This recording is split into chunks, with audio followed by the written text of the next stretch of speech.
your future too. Hello and welcome to World Series News. My name is Jason Olborn and I'm the host of World Series News. I also work on TNT Radio where I do a nightly show Monday to Friday. I'm also the candidate for the United Australia Party for the seat of Paterson, which is in the Hunter Valley of New South Wales. In the Hunter Valley of New South Wales, we are a coal mining town. That includes the electorates of Newcastle, Paterson and Hunter. And consequently, over 75,000 jobs are surrounding in these areas due to the coal industry. So we're dependent on that industry. It's not as clear cut in the climate change era just how you close down coal. It would seem that the Greens are the most intent on replacing coal with lithium mining, or green mining as they call it, for electric vehicles. However, coal is also used to create steel using iron ore. If we don't sell coal overseas, China and India, with over 1,500 coal-fired power stations, will have to buy inferior coal from either the United States or Indonesia. It is well known that Hunter Valley coal burns 3 times more efficiently than the coal from those other countries. At the same time, coal is fetching the highest ever price in this country of $450 per tonne. What that means is that coal must be sold out of Australia from the Hunter Valley to power these stations overseas, given also that China and India are permitted or free of paying any pollution or carbon taxes on the coal that is sold there. So whilst Australia is looking to penalise herself by not selling more efficient coal overseas, they will also have to pay a carbon tax for the pollution here, but not over there. So we have a situation where favoritism and bias is causing more problems than it's solving.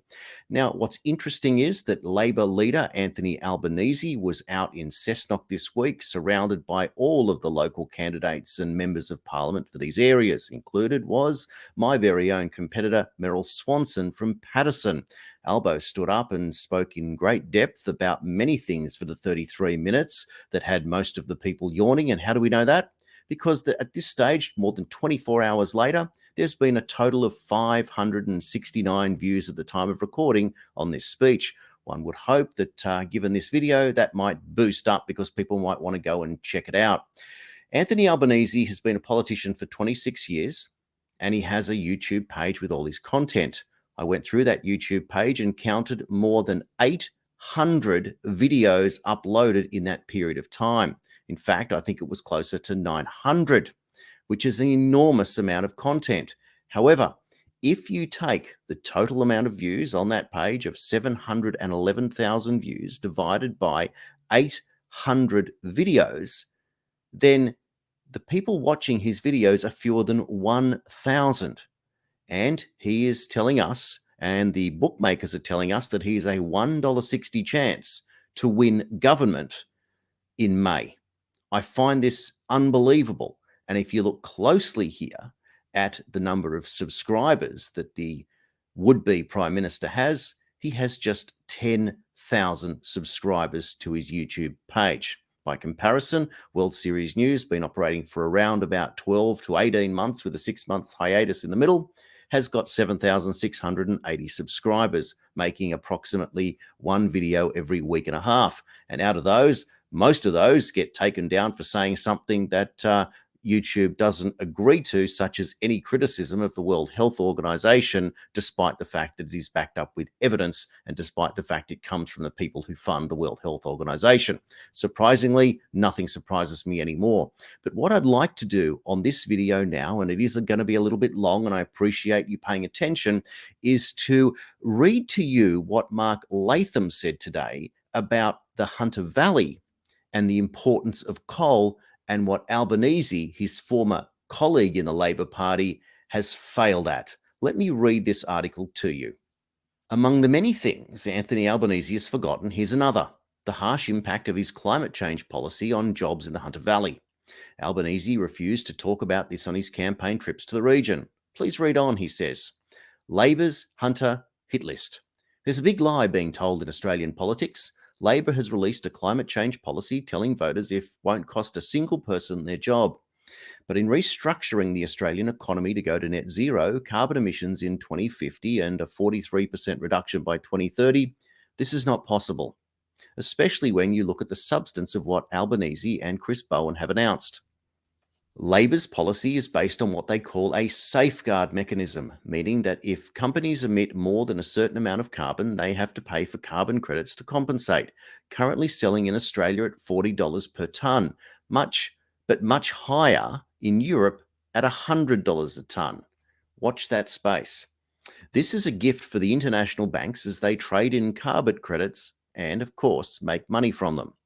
If, for example, an outfit in European plants more trees and registers for carbon credits, they would sell these to an Australian manufacturing, mining, transport, or waste company that has exceeded its safeguard limit, which is set at 100,000 tonnes of carbon dioxide equivalent, CDE.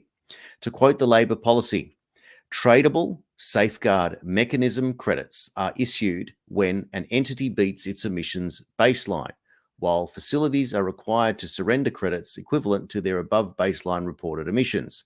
That's from page 22 of the ALP modelling. The policy targets 215 companies nationwide that have exceeded the 100,000 tonnes CDE limit and are thereby included in the safeguard mechanism. Labor says that the safeguard mechanism, supported by National Reconstruction Fund, NRF financing, are projected to deliver 213 million tonnes of carbon abatement between 2023 and 2030. The NRF is similar to the Clean Energy Finance Corporation at a cost of $3 billion. Labor believes this funding will achieve 24 million tonnes of carbon abatement, leaving 109 million tonnes of emissions reduction from the safeguard mechanism by 2030.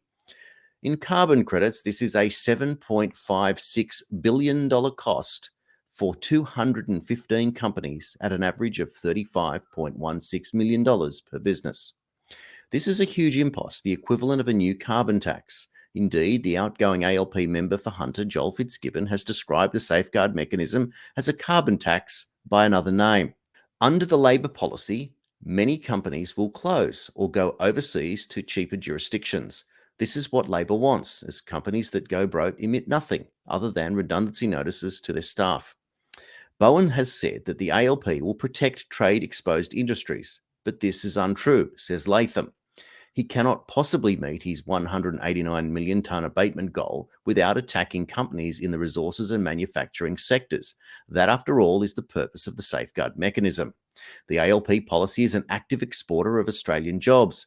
This is the folly of wanting net zero 2050 when big emitting nations like China, India, and Russia have no such commitment.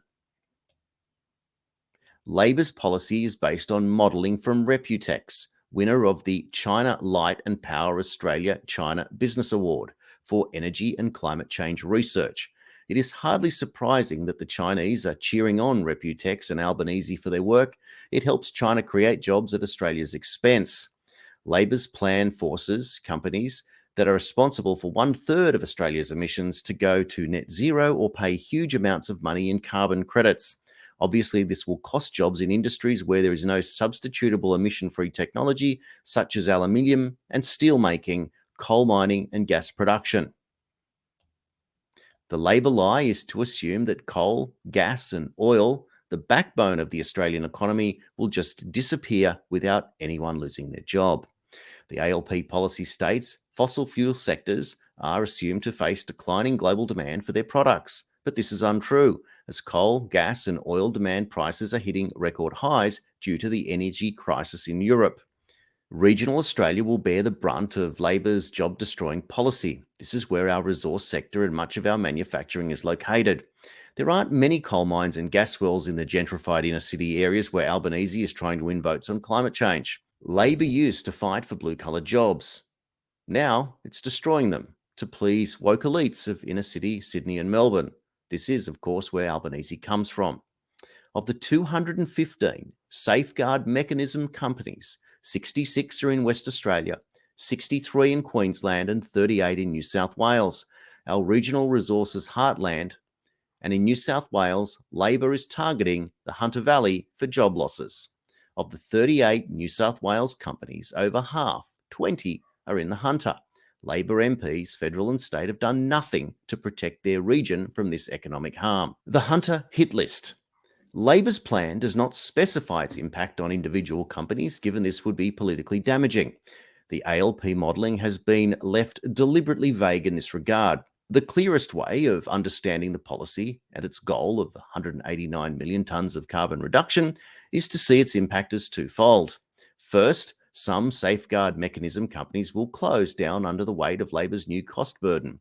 And second, the remaining survivor companies will pay a $40 carbon credit for every tonne they emit over 100,000. Either way, job losses are inevitable. In particular, a 43% emissions cut by 2030 will devastate the Hunter Valley economy. The region relies on 75,000 coal-related jobs, direct and indirect alone. Labor's policy will destroy many of them. Under an Albanese government, the only new thing they will be building in Hunter is Centrelink offices. No Hunter Labor MP or candidate deserves to hold their seat at the coming elections. They have sacrificed the workers and communities they are supposed to represent to placate out-of-town wealthy elites who worship at the altar of climate change, says Latham. The dollar amounts below are what it cost in carbon credits for the 20 companies targeted in the Hunter as an annual payment in 2030. An annual payment. Under Labor's plan, the annual amount rises steadily from 2023 to 2030. This is at $40 per tonne, which is the 2021 price. Significantly, however, Reputex have forecast carbon credits rising to $60, adding 50% to the amounts below. See Australian Financial Review, 21 December 2021. The Hunter hit list reads. Now, I'm going to read them off and you're going to see them behind you on the screen. These are astonishing. This is an annual fee that these coal mines are expected to pay just to stay in business annually by 2030. 3.9 million at the Ashton coal mine, 17.6 million at the Bengala coal operations, 42.4 million at the Centennial Mandalong mine, 14.4 million at the Centennial Myuna mine, 16.1 million at the Chain Valley Colliery, 27.9 million at Coal and Allied Industries at Warkworth, $484,000 at the Dartbrook coal mine, 17.5 million at Hunter Valley Energy Coal, 18.5 million at the Hunter Valley Operations Mine, $20 million at the Interior Underground Mine, 2.9 million at the Liddell Coal Mine, 13.9 million at the Mac Energy Mount Pleasant Mine, $937 at Mangoola Coal Operations, $2.7 million at Bullarbin Coal Operations, $9.4 million at Mount Owen, $43.4 million at Orica at Kurrangong Island, $7.7 million at Ravensworth Operations, $2.2 million at the Ravensworth Underground Mine, $44.2 million at the Tomago Aluminium Smelter, $18.5 million at the Wambo Coal Mine. Note, the calculations are based on the most up-to-date corporate emissions levels reported by the Clean Energy Regulator, August 2021. Latham says we only need to look at the most severely affected companies to understand the scale of the likely job losses under an Albanese Labor government. 400 jobs gone at Orica and 1,140 at Tomago would rip the heart out of the Hunter economy, with even bigger employment losses slated for the coal industry, given that 18 mines are adversely affected. Latham concludes his article by saying no wonder the banks are cheering. Significantly, Labor plans exempt Scope 2 emissions, that is, the use of electricity such as in office buildings. No wonder the banks and the Business Council of Australia are cheering this policy. They make money out of it by trading carbon credits while being exempt for their own electricity consumption.